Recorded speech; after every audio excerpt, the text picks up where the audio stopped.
లో రిజర్వేషన్ల కోటపైన కొత్త చర్చ, రిజర్వేషన్ల విధానం మారాల్సినటువంటి సమయం వచ్చిందన్నటువంటి చర్చ సాగుతోంది. హైకోర్టులో కొత్త వాదన తెరపైకి తీసుకొచ్చారు అడ్వకేట్ రవివర్మ. తెలంగాణలో 85% ఉన్నటువంటి బీసీ, ఎస్సీ, ఎస్టీల జనాభాకి బీసీలకు ఇప్పుడు 42% ఇస్తే కూడా 67%కి చేరుకుంటాయి. 85% జనాభాకి రిజర్వేషన్ కోట, 15% ఓసీలకు 33% రిజర్వేషన్ దక్కినట్లయినటువంటి వాదన వినిపించారు. సో జనరల్ సీట్లలో, ఎందుకంటే జనరల్ సీట్లలో బీసీ, ఎస్సీ, ఎస్టీల పోటీ కాస్త తక్కువగా ఉంటుంది అన్నటువంటి వాదన అయితే తెరపైకి తీసుకొచ్చారు. రైట్, నాగేశ్వర్ గారు, తెలంగాణ రిజర్వేషన్ల కోట దానికి సంబంధించినటువంటి చర్చ, కొత్త చర్చకు ఎట్లా తెర తీసినట్టుగా చెప్పొచ్చు?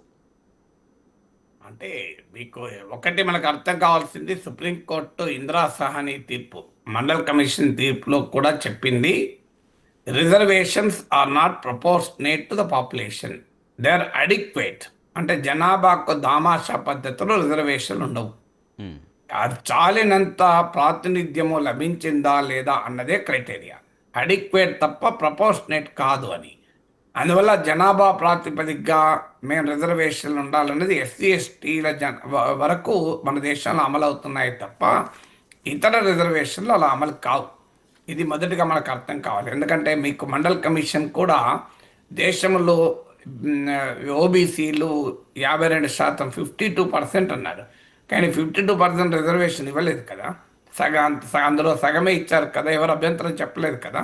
కారణం అదే ఇందిరా సహాని తీర్పులో చెప్పిన అడిక్వేట్ వర్సెస్ ప్రపోర్షనేట్. చాలా సందర్భాల్లో రాజకీయ నాయకులు నినాదాలు ఇవ్వచ్చు, మేమెంతో మాకంత వాటా అని. So but reality what is the constitutional late position? Supreme court ఇచ్చిన రాజ్యాంగ భాష్యం ప్రకారం జనాభాకు దామాషాలో రిజర్వేషన్లు ఉండవు. అవి అన్ని వర్గాల ప్రజలు కనీసం చాలినంత ప్రాతినిధ్యం ఉందా లేదా అనేదే క్రైటీరియా. అందువల్ల ఈ 67% మాత్రమే అవుతున్నాయి రిజర్వ్ కేటగిరీస్కు రిజర్వేషన్లు, జనాభాలో వాళ్ళు 85% అనే లాజిక్ కరెక్ట్ కాదు. రెండవది, మిగతా 33% రిజర్వ్ ఫర్ అప్పర్ కాస్ట్ అనేది కూడా నిజం కాదు. అది 33% ఓపెన్ కేటగిరీ, అందులో ఎవరైనా పోటీ పడవచ్చు. డెఫినెట్గా బీసీ, ఎస్సీ, ఎస్టీ వాళ్ళు తక్కువ పోటీ పడుతున్నారా, ఎక్కువ పోటీ పడుతున్నారా అనే చర్చ ఉండొచ్చు. కానీ they are not reserve for OCs. So అది ఓపెన్ కేటగిరీ తప్ప అప్పర్ కాస్ట్ కోటా కాదు 33%. ఇది రెండవది. మూడవది, ఎకనామికల్లీ వీకర్ సెక్షన్స్ రిజర్వేషన్ల పైన ఆ ప్రశ్న కరెక్ట్. ఇప్పుడు అడ్వకేట్ చెప్పింది కరెక్ట్. ఎందుకంటే ఎకనామికల్లీ వీకర్ సెక్షన్స్కు 10% ఇచ్చారు. మీకు మనకందరికీ తెలుసు, ఎకనామికల్లీ వీకర్ అంటే ఒక సాలరీడ్ మిడిల్ క్లాస్ మినహా మిగతా వాళ్ళు ఎవరైనా ఇన్కమ్ సర్టిఫికేట్ పట్టుకొచ్చి డబ్బున్నోడు కూడా కోట్ల వ్యాపారాలు చేసేవాడు కూడా మీరు ఈడబ్ల్యూఎస్ అని చెప్పచ్చు. హైదరాబాద్ శివార్ ప్రాంతంలో ఎకరం భూమి అధికారికంగా 2 లక్షలు ఉంటుంది, కానీ రియాలిటీ 2 కోట్లు ఉంటుంది. మీరు అక్కడ 20 ఎకరాలు ఉన్నాయనుకోండి, మీకు యాక్చువల్గా మీకున్నది ఎంత? 20 × 2 లక్షలు, 40 లక్షలే. 40 లక్షల 20 ఎకరాల పొలంలో నాకేం పంట పండట్లేదు అంటే ఈడబ్ల్యూఎస్ అవుతారు. కానీ అది 20 × మీకు 40 కోట్ల ఆస్తి మామూలు విషయం కాదు కదా. గవర్నమెంట్లో ఒక ఆఫీస్ బాయ్గా పనిచేసిన వారికి రిజర్వేషన్ ఉండదు, 40 కోట్ల ఆస్తి ఉన్న వాళ్ళు రిజర్వేషన్ ఉంటుంది. ఎందుకంటే అది ఈడబ్ల్యూఎస్ అంటే మన దేశంలో ఇన్కమ్ సర్టిఫికేట్ తెచ్చుకోవడం పెద్ద కష్టం కాదు. అంటే ఇప్పుడు ఉదాహరణకు తెలంగాణలో 15% మీకు అప్పర్ కాస్ట్ జనాభా ఉంది. అందులో 90% ఈడబ్ల్యూఎస్కి ఎలిజిబుల్ అవుతారు, ఎందుకంటే ఈ సర్టిఫికేట్ తెచ్చుకోగలుగుతారు కనుక. 90 కాకపోతే 80 అవుతారు, అంటే around 12% of the upper caste eligible అంటారు. వాళ్ళ 10% ఈడబ్ల్యూఎస్ కోటా ఉంది.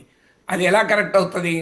మీకు 50% పైగా ఉన్న బీసీలకేమో అందులో సగమే ఉంటుంది రిజర్వేషన్లు. కానీ మీకు అప్పర్ కాస్ట్ కోమో దాదాపు జనాభాకు ఈక్వల్గా వస్తుంది ఈడబ్ల్యూఎస్ రిజర్వేషన్లు వచ్చినప్పటి నుంచి నేను ఈ ప్రశ్న రైజ్ చేస్తూనే ఉన్నాను, కానీ ఎవరు పట్టించుకోలేదు కదా. నిజమే, మరి అది జనాభాకు దామాషలు ఇవ్వడం కరెక్ట్ కాదన్నప్పుడు అన్ని వర్గాలకు కరెక్ట్ కాదు కదా. అందువల్ల రిజర్వేషన్ల విషయంలో మనకు అర్థం కావాల్సింది ఏంటంటే, మన సమాజంలో అటు మెరిట్ను ఇటు సోషల్ జస్టిస్ను బ్యాలెన్స్ చేయడానికి, అటు రైట్ టు ఈక్వాలిటీని అఫర్మేటివ్ యాక్షన్ అంటారు, సామాజిక న్యాయాన్ని బ్యాలెన్స్ చేయడానికి 50% లిమిట్ సుప్రీంకోర్టు విధించింది. దానికి ఒక లాజిక్ ఉంది, తర్కం ఉంది. అందువల్ల ఇప్పుడు ఎవరికి సమాజంలో ఎవరికి ఎంత వాటా అంటే అంత వాటా అంటే కూడా మళ్ళీ అదొక ఛాలెంజ్ వస్తుంది. ఇప్పుడు బీసీలు అంటే ఒకే కులం ఉండదు, అందులో కొన్ని కులాలే ఎక్కువ ప్రయోజనం పొందడం లేదా? అవును. అన్ని కులాలకు సమానంగా వస్తున్నాయా? సమానంగా ఈవెన్ దళితుల్లో కూడా అనేక కులాలు ఉన్నాయి, అవును. అది ఒక గిరిజనుల్లో అనేక కులాలు ఉన్నాయి, అందరికీ సమానంగా వస్తున్నాయా? చిన్న చిన్న కులాలు కూడా ఉంటాయి, వాళ్ళకి సమానంగా వస్తున్నాయా రిజర్వేషన్? అందువల్ల మీకు బీసీ అనే కేటగిరీకి మాత్రమే చూడకుండా అందులో ఈచ్ కాస్ట్ కనుక చూస్తే రజకులు ఉన్నారు, నాయి బ్రాహ్మణులు ఉన్నారు, మీకు వాళ్ళకు వాళ్ళ జనాభాకు తగ్గట్టుగా వాళ్ళ రిప్రజెంటేషన్ వస్తుందా? ఆదివాసీలు ఉన్నారు, వాళ్ళ జనాభా తగ్గట్టుగా వాళ్ళకి రిప్రజెంటేషన్ వస్తుందా? అందువల్ల ఇవన్నీ క్వశ్చన్స్ రైజ్ అవుతాయి కదా. రైట్.